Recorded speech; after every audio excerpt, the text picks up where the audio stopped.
already they've made enough big plays on defense to last really an entire game. So on the floor for Philadelphia, they've got Drummond. Edwards is out there with Maxey, and it's Barlow in at the 4 spot. And it's Drummond missing. Edwards against Howard, and it's Howard finishing it off. Those plays can make a difference in a game like this. Well, you know it's going to fire up, Greg, everybody on that bench. Making a statement for sure. I mean, we'll see if they can maintain that aggressive approach, guys. Philadelphia with the ball, following the bucket by Orlando. Offensive rebound. We've got 28 seconds left in the first half of basketball. Isaac kicks to Black.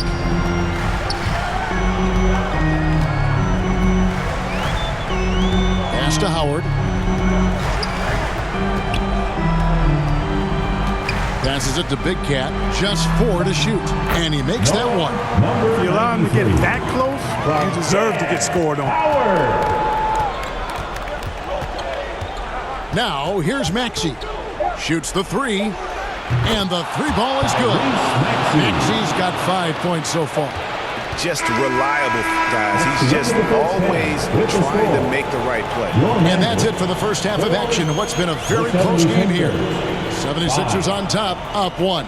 Time now for the halftime break, with the third quarter soon to follow, right here on 2K Sports. The 2K Sports Halftime Show. Hey again, everybody. I'm Ernie Johnson. Shaq is here. Kenny's here. You're watching the NBA Halftime Show on 2K Sports. For the 76ers, the first quarter was pretty even. They led by 2 after the first. They were outscored by just a bit in the second quarter as they go into the break now holding just a 1-point advantage. And from what we saw so far from the 76ers, Kenny, what's your takeaway? Well, Ernie, you got to love the way they're getting stops. I mean, the defense works only if all 5 guys are playing and attached to a string. When one guy moves, the other has to. Elite, physical, tough, engaged level. Looking at Orlando, Shaq, your thoughts? At this point, you feel like they have to attack inside, make the offense more dynamic. Looks like they're not even trying to make things happen in the paint. If you ask me, they're leaving food on the table now. Thanks for joining us, folks. We're now just a few minutes away from the start of the third quarter.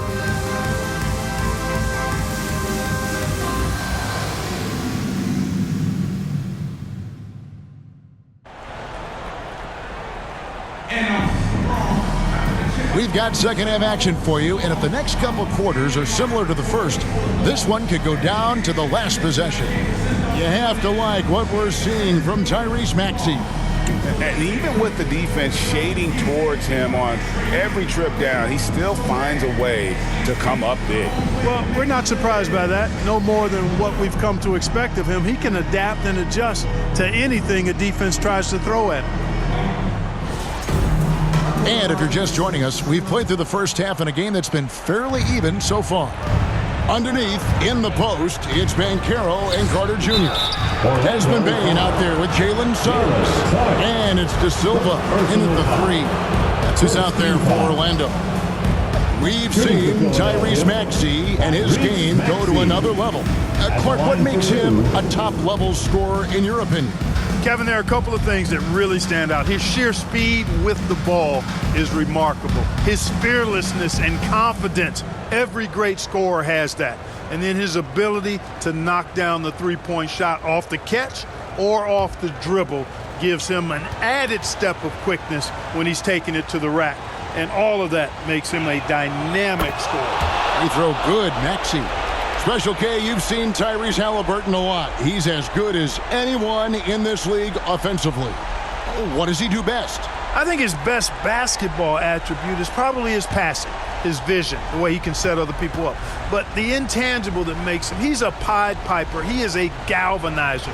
Guys love being around his energy and the way he plays. So not only does he play with great confidence, I think he infuses in his teammates a joy and a confidence that lifts them up too. Now, here's Bain. And Embiid pulls it down. You know, Even though it's a point-blank range shot, that's not an easy one, especially when the defense is that tight. Here's Maxey. Second chance shot. ABC's shot is good. ABC's got the lead up to 5 now for the 76ers. Outside, Payne.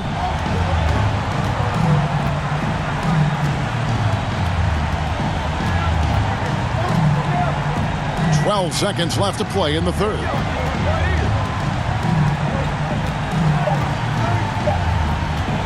For the three. Can't hit that one. And we've reached the end of the third. 76ers lead by 5. And do not go away, as we'll be back in just a few moments with the start of our fourth quarter coming up next.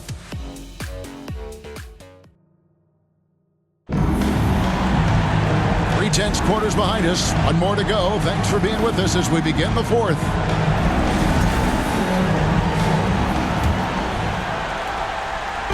And here's Banchero.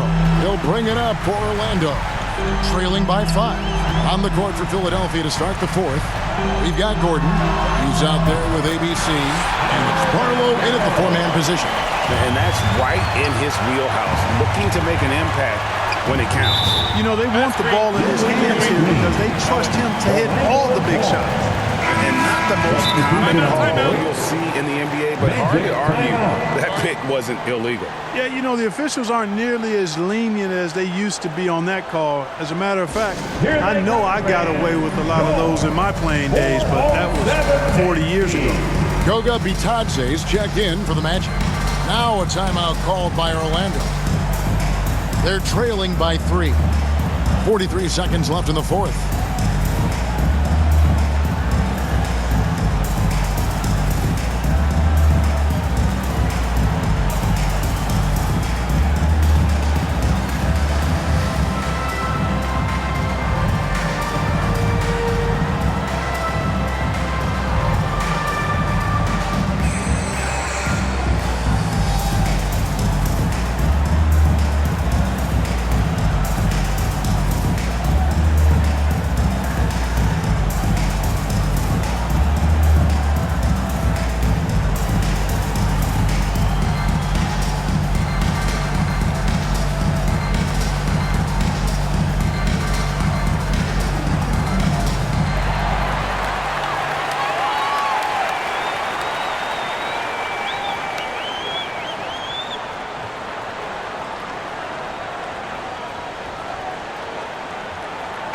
A moment now to hear from our sideline reporter, Hall of Famer David Aldridge. David. I was able to listen in on what Jamal Mosley was going over with his team. Now, he was quite encouraging in the huddle. He said, look, you're fighting out there, fellas. I can see it. I need you to keep giving everything you have. Bring this one home. See if they can pull it off, guys. Thank you, David.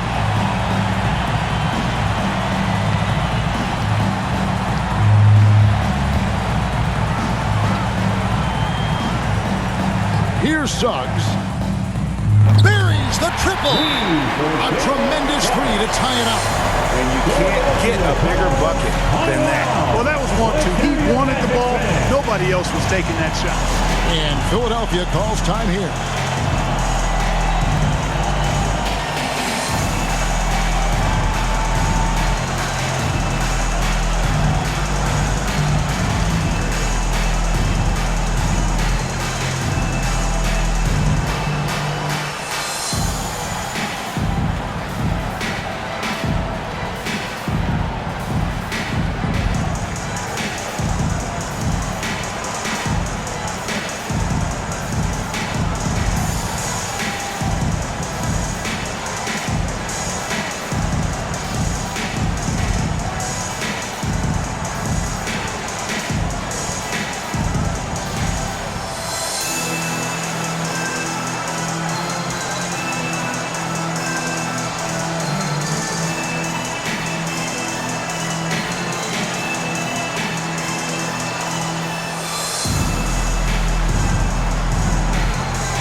Grimes passes to Barlow.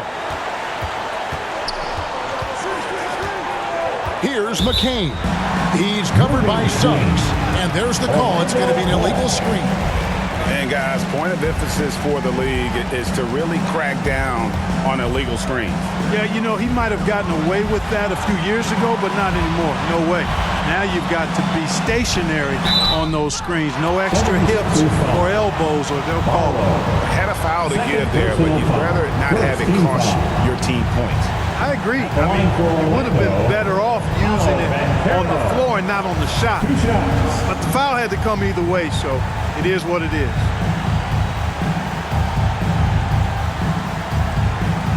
Take a break.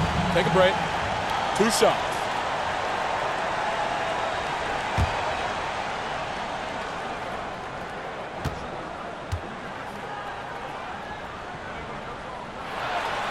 Good on the first, and that gives them the lead.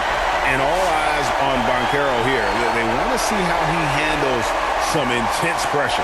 Here's what Orlando's going with right now. Wendell Carter comes in for Goga Bitadze. And it's Bain in for Black.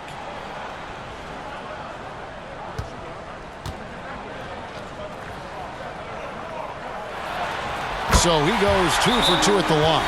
And it's a 2-point ball game. Not as easy as people think it is to keep your focus when there's so much riding on these free throws. Excellent work in the clutch. Timeout called the 76ers. They're behind by 2. 23 seconds left here in the fourth quarter. Guys, what do you think?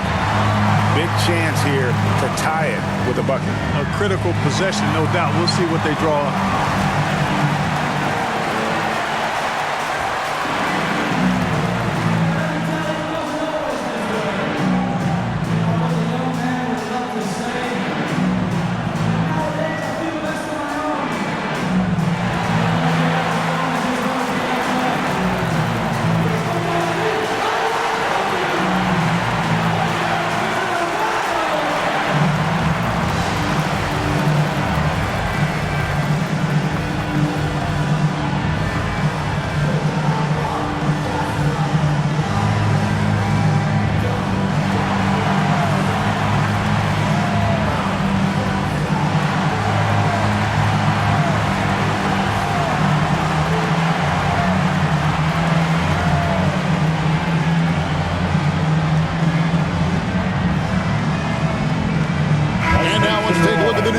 Player of the game, Jalen Suggs.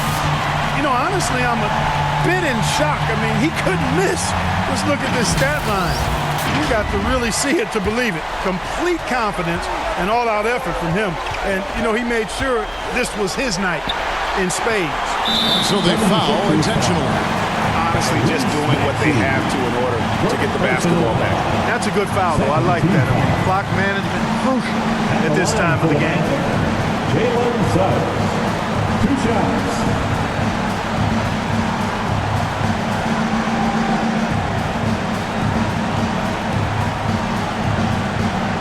Take a break. Take a break. 2 shots.